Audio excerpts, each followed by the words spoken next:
¿Dónde va ahora? Seguimos aquí y luego ya me voy a Tenerife y tengo... ¿Qué agenda tiene? Tengo a mediodía un almuerzo con simpatizantes en el distrito sureste de Santa Cruz y después por la noche una cena con todos los portuarios de Tenerife. Vienen algunos de Las Palmas.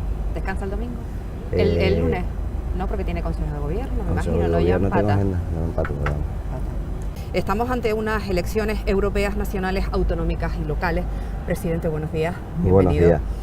Difíciles de diferenciar, ¿no? Han confluido las dos convocatorias electorales a pesar de esa diferencia de fecha. Es que, aunque sea 28 de abril, 26 de mayo, estamos hablando de menos de un mes, ¿no? Por lo tanto, se acaba concentrando todo y inevitablemente una campaña afecta a la otra, ¿no? Que bueno, vamos a ver, yo creo que eso es importante porque movilizamos a la gente y esa movilización pues al final hace que la gente vote, que es lo que se quiere en democracia. ¿Cómo afronta usted esta convocatoria electoral? Lo digo porque tal y como quedó patente anoche en ese acto de Coalición Canaria, hay una unión, ¿no? Se suman las dos convocatorias electorales. Usted ya ha sido proclamado candidato de Coalición Canaria en la lista regional al Parlamento de Canarias. ¿Cómo afronta usted la convocatoria? Bueno, pues hombre, lo afrontamos con ilusión, ¿no? Porque al margen de que hayan casi coincidido en el tiempo, yo creo que la gestión, tanto de lo que ocurre en Madrid afecta a Canarias, como lo que ocurre en Canarias afecta a Madrid. Entonces, es importante que la gente evidencie que para poder resolver los problemas de Canarias, para que el gobierno de Canarias, para que los cabildos, para que los ayuntamientos tengan los recursos y las herramientas para darle, bueno, solución a los problemas diarios de los ciudadanos, necesitamos tener presencia en Madrid. Necesitamos que Edilia esté en el Senado, necesitamos que María y Ani Oramas estén en el Congreso de los Diputados para poder cerrar los acuerdos. La próxima legislatura es una legislatura donde se tendrá que ver si se cumple o no se cumple el REF y el Estatuto y donde se va a revisar la financiación autonómica. Por lo tanto, si no tenemos esa presencia y esa voz, va a ser muy difícil que Canarias quede bien posicionada en cuanto a los recursos, en cuanto al cumplimiento del REF y del Estatuto. Y por eso creo que efectivamente, aunque son convocatorias separadas, 28 de abril, 26 de mayo, al final yo siempre digo que es un partido, es una primera parte del mismo partido y una segunda parte del mismo partido. Usted anoche en su breve alocución a las más de 1000 personas que se dieron cita en la Sala Sinfónica del Palacio de Formación y Congreso hacía una referencia directa al Partido Socialista, tanto en Canarias como a nivel nacional. A nivel nacional, ¿era usted crítico con el gobierno de Sánchez? Señalaba usted que a pesar de ese acuerdo con respecto al Estatuto de Autonomía y al REF de Canarias, ha quedado fuera de los presupuestos, y por otra parte hacía usted una referencia directa también al Partido Socialista en Canarias, poniendo el acento en ese año y pico que estuvieron gobernando juntos. ¿Usted entiende que el Partido Socialista, y por eso salió del gobierno, no comprende la doble insularidad en Canarias? Presidente, por una parte esa crítica al gobierno de Sánchez y esa segunda cuestión que le planteo, la crítica al Partido Socialista en Canarias. Bueno, no la comprenden tanto en cuanto apoyaron una reforma electoral en la que le quitan representatividad a la isla de Fuerteventura. Yo creo que al final el hecho de poder distribuir los recursos del gobierno de Canarias no en función de la población, sino en función de las necesidades reales de cada isla y en las necesidades territoriales, eso es algo básico si queremos que las islas menos pobladas no se vayan quedando más atrás que las más pobladas, y eso ellos no lo entendían y fue un choque de concepción. Y luego en cuanto al gobierno de Pedro Sánchez, lo que hemos visto es lo que estamos viendo, ¿no? Desprecio absoluto y está llevándose por delante todos los acuerdos imprescindibles que teníamos con Madrid. Acuerdos para los planes de empleo, para las infraestructuras turísticas, para las infraestructuras educativas, para el plan de la pobreza, para nuestro campo, nuestro sector primario, para las obras hidráulicas tan necesarias, el agua en las islas, que quizás ellos, como tienen ríos en la península, pues no entienden que aquí la mayoría del agua es desalada, ¿no? Y que necesitamos esa infraestructura. Por lo tanto, no estoy diciendo algo que los ciudadanos no estarían padeciendo. Hoy mismo por la mañana, a primera hora, nos estábamos reuniendo con los representantes del hotel de Río de la Oliva, ¿no? Porque llevan 15 meses sin contestarle y se pueden perder 400 puestos de trabajo. Y al final nos vemos en esa necesidad, ¿no? De continuamente tener que estar explicando que somos distintos, que tenemos otras necesidades y que lo único que pedimos es el mismo derecho que un ciudadano de La Coruña o de Madrid. ¿Entiende usted que su gobierno ha hecho los esfuerzos suficientes para llegar a un diálogo con el gobierno de Pedro Sánchez? Los hemos hecho, los estamos haciendo y si hay que corregir algo lo corregimos. Lo que pasa es que lo mismo, hoy es sábado, el señor Pedro Sánchez está ahora mismo en Tenerife, habrá aterrizado en Tenerife. La realidad es que el Consejo Asesor el martes le pidió públicamente y después por escrito una reunión para resolver un grave problema que tenemos con la utilización del superávit de los servicios públicos de Canarias, y ya no solo no le contesta al gobierno de Canarias, no le contesta ni a los sindicatos ni a los empresarios. Por lo tanto es difícil dialogar, y si hay que corregir algo y decir, oye, pues esto lo tenemos que hacer de esta manera, pero tiene que existir un diálogo entre administraciones, tiene que existir un respeto institucional. Y yo lo que estoy viendo es una absoluta falta de respeto y desprecio a los canarios. Dígame una cosa, ¿cree usted que la cuestión cambiará después de las elecciones generales? Cambiará, ¿Este mes de abril? Cambiará si necesitan los votos de Coalición Canaria. Yo le garantizo que si necesitan los votos de Coalición Canaria serán ellos los que llamen. Pero si no los necesitan, si siguen con los independentistas y con Podemos, pues entonces seguirán despreciando esta tierra. Porque esta tierra solo le importa cuando le hacemos falta. Y eso lo hemos podido ver en esta legislatura. Le hicimos falta al Partido Popular y se atendía, se llegaban a acuerdos, se negociaba, se alcanzaban acuerdos beneficiosos para Canarias. De momentos en que no necesitaban nuestros votos y era, bueno, pues los socios preferentes eran los independentistas catalanes y Podemos, pues al final está ocurriendo lo que está ocurriendo, nos están quitando los dineros de Canarias, de todos los canarios, para dárselos a Cataluña, que no tiene ni los problemas ni las dificultades territoriales que tiene Canarias. Hemos tenido la oportunidad de seguir sus redes sociales y ha manifestado usted desde el primer momento públicamente su ilusión por esa convocatoria electoral, tanto en las locales como en las generales. Ilusión es esperanza y confianza, ¿no?, en los buenos resultados de su partido.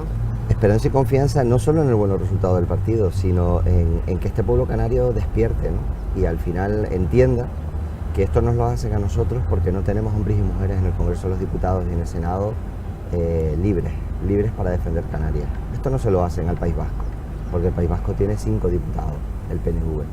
Esto no se lo hacen a los catalanes, porque tienen casi 20 diputados los catalanes. Esa es la realidad. Si los canarios tuviésemos 5 o 6, no nos harían esto, como tiene por ejemplo el País Vasco. No nos lo harían porque no serían capaces, necesitarían nuestros votos. Como realmente no, pues se puede permitir el lujo de decir los del PP a los suyos y los del PSOE a los suyos, ustedes calladitos que aquí mandamos nosotros, y a justificar, como está haciendo el PSOE de Canarias, justificando que no hayan venido 30 millones para la pobreza. Dicen, no, es que el gobierno no se los gasta, que es mentira, nos los gastamos, por supuesto que nos los gastamos, pero están justificando que se le quiten las obras hidráulicas, y es triste ver a gente, ver que justifican cómo no se cumple el Foro Canario, el REF y el Estatuto, porque al final lo que se le está quitando es el futuro a nuestros hijos. El gobierno de Canarias en su momento propuso distintas acciones legales que al final los tribunales le han dado la razón con el tema de las inversiones en carreteras. ¿Se plantean eso con otro tipo de convenios que no se han cumplido, presidente? Nosotros lo que acordamos el otro día en el Consejo Asesor es esperar hasta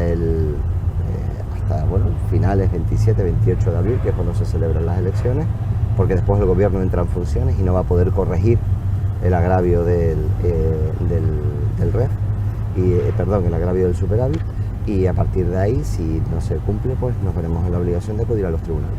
Bien, pasemos, si le parece, a la segunda parte de la conversación, donde vamos a poner sobre la mesa su acción de gobierno. El lunes, el Consejo que usted preside va a adoptar un acuerdo, va a dar el visto bueno a un acuerdo al cual llegaban ustedes con los distintos sindicatos para las 35 horas laborales en el ámbito sanitario. Está pendiente reducción de 2 horas en el ámbito educativo. Presidente. Sí, efectivamente, ¿no? Hemos hecho esfuerzos. Nosotros, cuando aprobamos el presupuesto del 2019, vinculamos la reducción o la vuelta a las 35 horas de jornada de los trabajadores de sanidad y a las 18 horas lectivas de los de educación. Lo vinculamos a poder utilizar ese superávit. Lo que hemos hecho a lo largo de estos primeros meses del año es hacer los reajustes necesarios para poder empezar a darle satisfacción a partir del 1 de mayo a esas reivindicaciones justas, que bueno, que fueron horas que con la crisis tuvieron que hacer de más los trabajadores públicos, y ahora que las cosas van en Canarias mucho mejor que cuando la crisis, y que tenemos esos recursos fruto del trabajo que se ha hecho en Canarias, lo que queríamos es poder utilizarlos para devolver, para mejorar la sanidad, la educación, los servicios sociales, pero también devolverle algunos derechos a los trabajadores. Y lo hemos podido hacer, al igual que con educación, les aprobamos los sexenios y se está cumpliendo y los están cobrando. En el caso de sanidad, la reducción de jornada.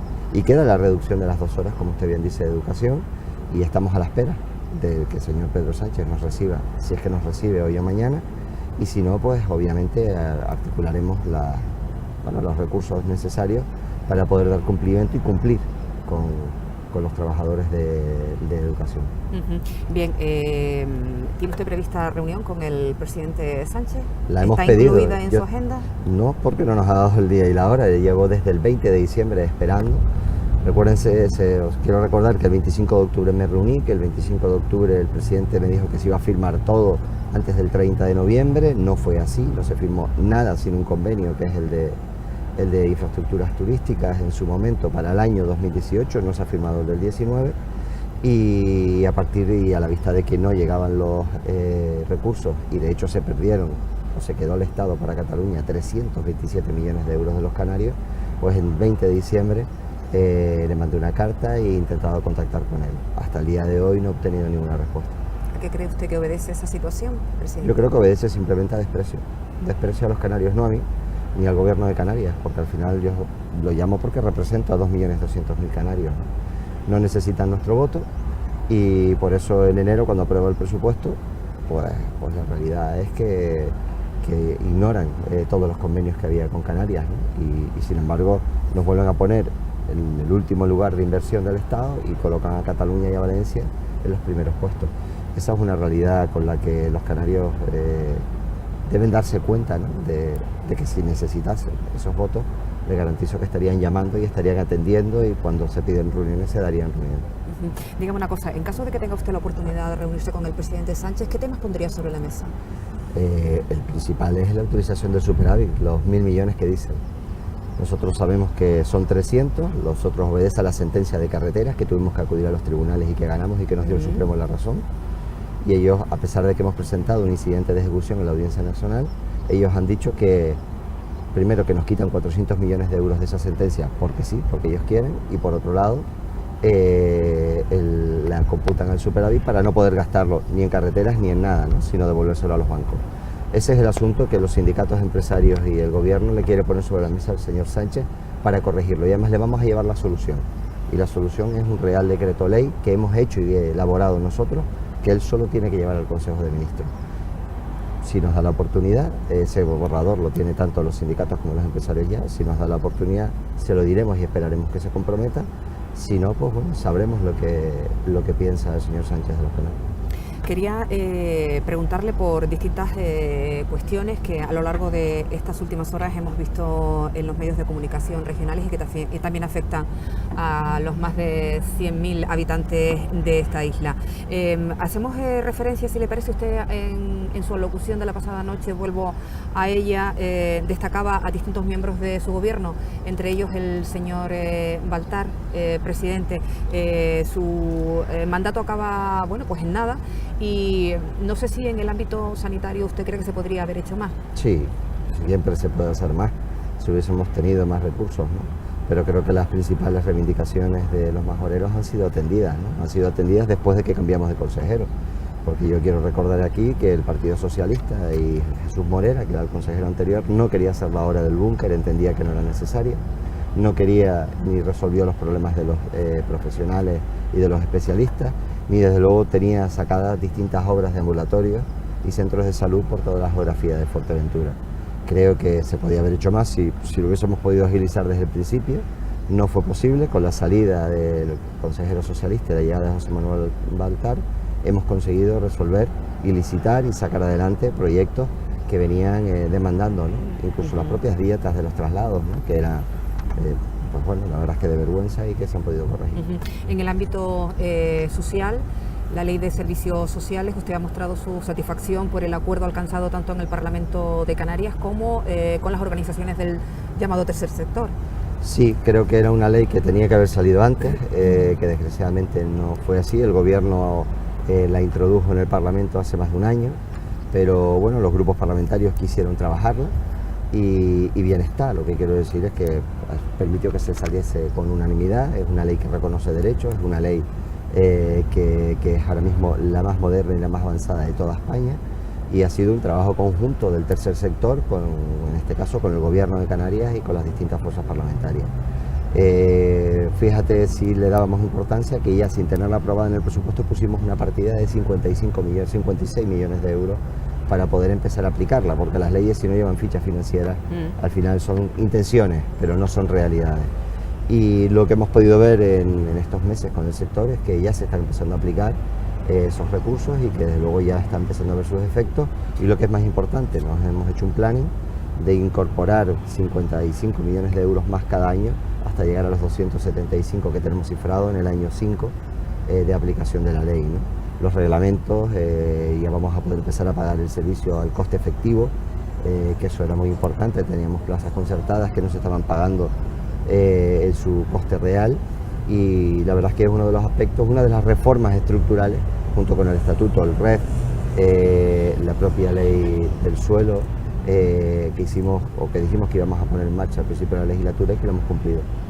En relación al paro, los últimos datos, más de 200.000 personas en desempleo en Canarias. Presidente, ¿qué le podemos decir? Bueno, que si seguimos con esta senda, al final encontrarán un trabajo, y que van a encontrar un trabajo pronto. Hemos bajado, nosotros cogimos con un 33,8% de desempleo estas islas en el 2015, y ahora estamos por debajo del 19%, y en el caso de Fuerteventura estamos en un 17% aproximadamente. Por lo tanto, se ha generado empleo en esta legislatura. Somos la segunda comunidad autónoma después de Baleares que más empleo ha generado de toda España. Como al final seguimos incorporando población, porque la población de Canarias sigue creciendo, el último año fue un 3,6% frente a, por ejemplo, la media de España, que estamos hablando de un 0, algo. Pero el paro no baja tan rápido como se genera empleo, porque se incorpora más gente a la edad de trabajar o a disposición de trabajar. Pero si nosotros continuamos con esta trayectoria, podremos dejar el paro por debajo de del 10% en los próximos 4 o 5 años, ¿no? Que son las cifras previas a la crisis. Vivienda, presidente. Bueno, vivienda, ahí es importante que los ayuntamientos se dan suelo para construir. Se está volviendo a construir después de más de 6 años que no se construían viviendas en Canarias. Hemos adquirido viviendas a los bancos, y en el caso de Fuerteventura estamos trabajando con algunos propietarios de bolsas importantes de vivienda para poder comprarlas por parte de Visocan y ponerlas en el mercado de alquiler social. Nos hemos centrado, y es cierto que nos hemos centrado primero en pagar lo que se le debía la hipoteca joven a un montón de jóvenes, se debían promociones, había promociones paradas que las hemos podido poner en marcha. Recientemente, pues en Moya hemos entregado viviendas en Santa Cruz, hemos entregado viviendas en Gran Canaria, hemos entregado viviendas en La Palma, pero bueno, todo ese trabajo al final ha sido poco, y aquí en el caso de Fuerteventura ahora mismo estamos en negociación de una bolsa importante de viviendas, a ver si conseguimos llegar a un acuerdo con el precio. Quizás la ley del alquiler vacacional, la forma de regular, en eso no ha acertado el gobierno que usted preside. Bueno, sí, o sea, realmente se reguló en su momento, por el gobierno. Los propietarios de viviendas acudieron a los tribunales. Eso lo reguló el gobierno anterior de Paulino Rivero. Anularon no todo el decreto, que yo creo que es un decreto que en un momento en el que nadie había regulado fue un decreto que se hizo bien, pero anularon algunos preceptos, y lo que el gobierno de Canarias ha querido es, ha definido una actividad empresarial, que no es economía colaborativa, que es una actividad empresarial, ha definido quiere definir las reglas de juego generales, pero creo que cada isla tiene que luego definir dónde y cómo quiere que se desarrolle ese alquiler vacacional, porque lo que vale en Fuerteventura no vale en La Palma. En La Palma, a lo mejor, que no hay tanta planta hotelera, necesitan esa fórmula para que haya más turismo y haya riqueza, pero en el caso de Fuerteventura, que sí hay una planta hotelera de mucho nivel, lo que necesita son viviendas para sus trabajadores, y ahí es donde los ayuntamientos y el Cabildo tienen que definir el modelo de dónde quiere que se desarrolle el alquiler vacacional, bajo qué condiciones, y desde luego con qué y bajo qué normativa. Y ahí es donde Canarias somos distintas y la gente no lo entiende. Ahí es donde el gobierno ha querido trabajar, ha querido decir, oye, en principio, hasta que los cabildos y cada ayuntamiento no defina el modelo, y eso se puede hacer con reglamentos o se puede hacer con normas, nosotros queremos parar antes que esto se nos dispare. Y bueno, se generó una contestación por parte de los propietarios de vivienda. Vamos, si le parece, a las reuniones que usted ha mantenido este fin de semana en la isla de Fuerteventura, trabajadores del Oliva Beach, y si me permite le voy a sumar a otra problemática que conocíamos este pasado viernes, que tiene que ver con el cierre de un hotel en el sur de la isla de Fuerteventura, que supongo que usted conocerá, presenta concursos de acreedores.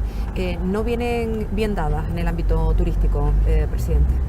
Bueno, vamos a ver, yo creo que se está enfriando y que efectivamente son dos problemas. Con carácter general, sí. Hay destinos emergentes, Turquía, Egipto, son destinos que durante sus dificultades de seguridad y de atentados no han competido directamente con nosotros, pero ahora sí compiten.